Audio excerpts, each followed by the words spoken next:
Lei de conservação. Instinto de conservação, meios de conservação. Prazeres dos bens da terra, necessário e supérfluo.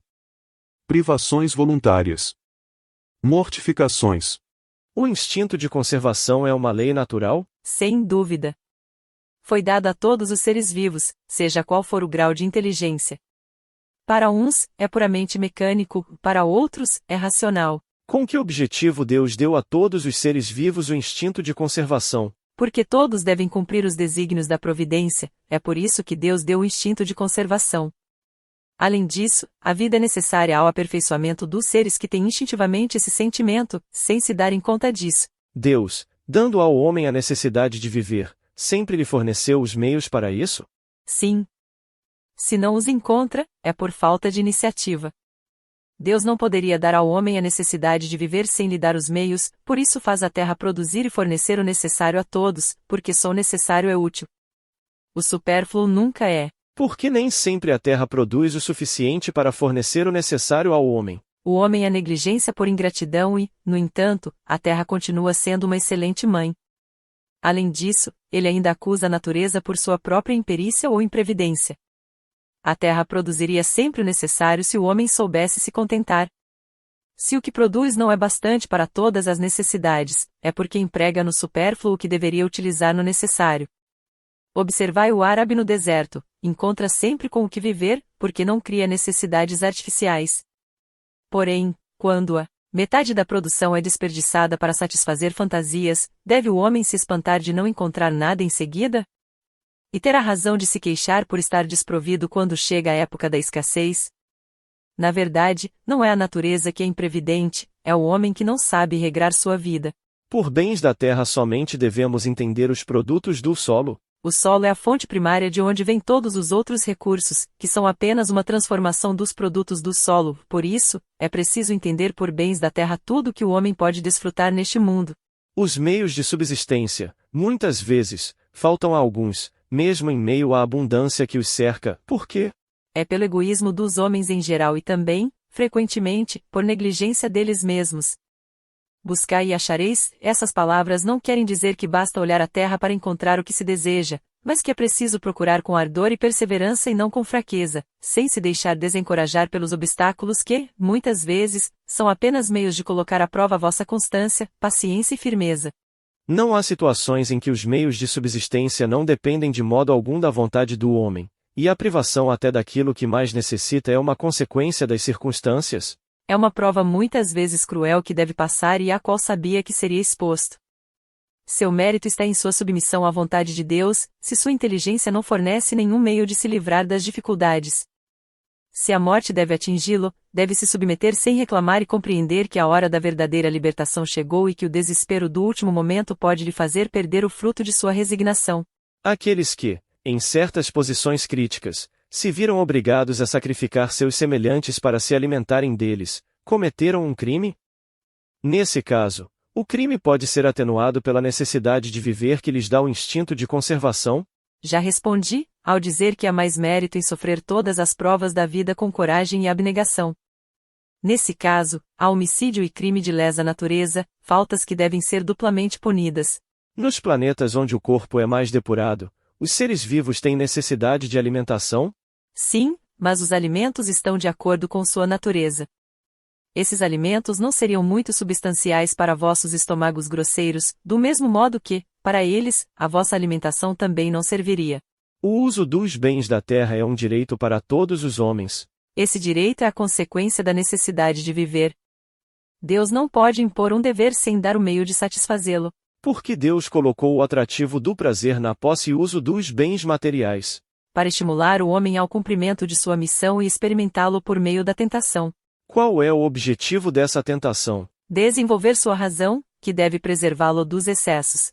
Os prazeres têm limites traçados pela natureza? Sim, tem o limite do necessário, mas, pelos excessos, chegais ao extremo exagero e à repulsa e vos punis a vós mesmos. O que pensar do homem que procura nos excessos de toda espécie um refinamento para seus prazeres? Pobre infeliz digno de lástima e não de inveja, está bem próximo da morte. Da morte física ou moral? De ambas. Como o homem pode conhecer o limite do necessário? Aquele que é sensato o conhece pela intuição, muitos o conhecem pela experiência e à sua própria custa. A natureza não traçou o limite de nossas necessidades em nossa estrutura orgânica. Sim, mas o homem é insaciável. A natureza traçou o limite às suas necessidades no seu próprio organismo, mas os vícios lhe alteraram a constituição e criaram necessidades que não são reais.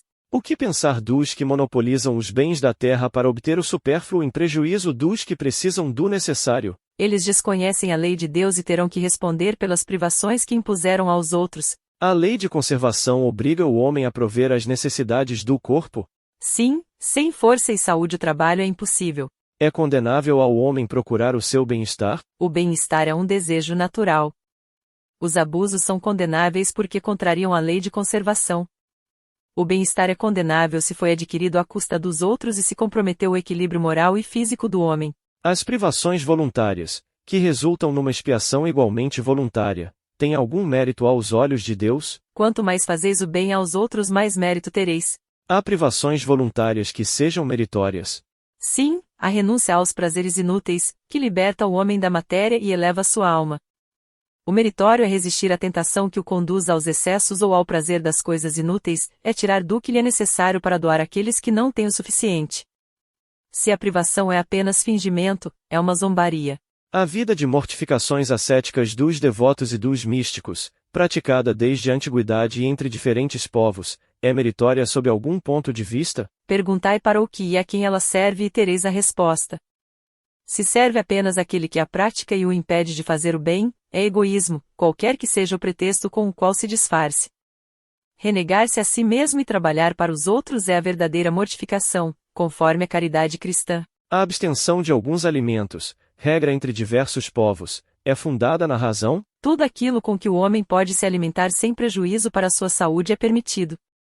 Porém, alguns legisladores resolveram proibir alguns alimentos com um objetivo útil e, para dar maior autoridade às suas leis, as apresentaram como se fossem vindas de Deus. A alimentação animal é, para o homem, contrária à lei natural? Em vossa constituição física, a carne alimenta a carne, de outro modo, o homem enfraquece. A lei de conservação dá ao homem o dever de manter suas forças e sua saúde para cumprir a lei do trabalho. Ele deve, portanto, se alimentar conforme as exigências de seu organismo. A abstenção de alimento animal ou outro, como purificação, é meritória. Sim, se essa abstenção for em benefício dos outros, mas Deus não pode ver uma mortificação quando não é séria e útil. Por isso dizemos que aqueles que se privam apenas na aparência são hipócritas. Que pensar das mutilações que se fazem no corpo do homem e dos animais? Por que tal questão? Perguntai, a vós mesmos, ainda uma vez e sempre, se uma coisa é útil. O que é inútil não pode ser agradável a Deus e o que é nocivo é sempre desagradável, porque, deveis saber, Deus só é sensível aos sentimentos daqueles que lhe levam a alma, é praticando sua lei que podereis vos libertar da matéria terrestre, e não violando-a. Se os sofrimentos deste mundo nos elevam pela maneira que os suportamos, elevam-nos também os que criamos voluntariamente? Os únicos sofrimentos que levam são os sofrimentos naturais, porque vêm de Deus, os sofrimentos voluntários não servem para nada quando não contribuem para o bem dos outros. Por acaso acreditais que avançam no caminho do progresso os que abreviam sua vida nos rigores sobre-humanos, como fazem os bonzos, os faquires e alguns fanáticos de muitas seitas? Por que não trabalham antes pelo bem de seus semelhantes? Que vistam o indigente, consolem o que chora, trabalhem por aquele que está enfermo, sofra necessidades para o alívio dos infelizes e então, sim, sua vida será útil e agradável a Deus. Quando os sofrimentos voluntários têm em vista apenas a si mesmo, é egoísmo, quando se sofre pelos outros, é caridade. São estes os preceitos do Cristo. Se não devemos criar sofrimentos voluntários sem utilidade para os outros, devemos nos preservar daqueles que prevemos ou que nos ameaçam? O instinto de conservação foi dado a todos contra os perigos e os sofrimentos. Mortificai o espírito e não vosso corpo, exterminai o vosso orgulho, sufocai o vosso egoísmo, que parece uma serpente que vos tortura o coração, e fareis mais por vosso adiantamento do que por meio de rigores que não são mais deste século. Jovem, estude o Livro dos Espíritos e o Evangelho segundo o Espiritismo. Que Deus te abençoe. Inteligência artificial a serviço do Espiritismo. Inscreva-se e conheça outros vídeos.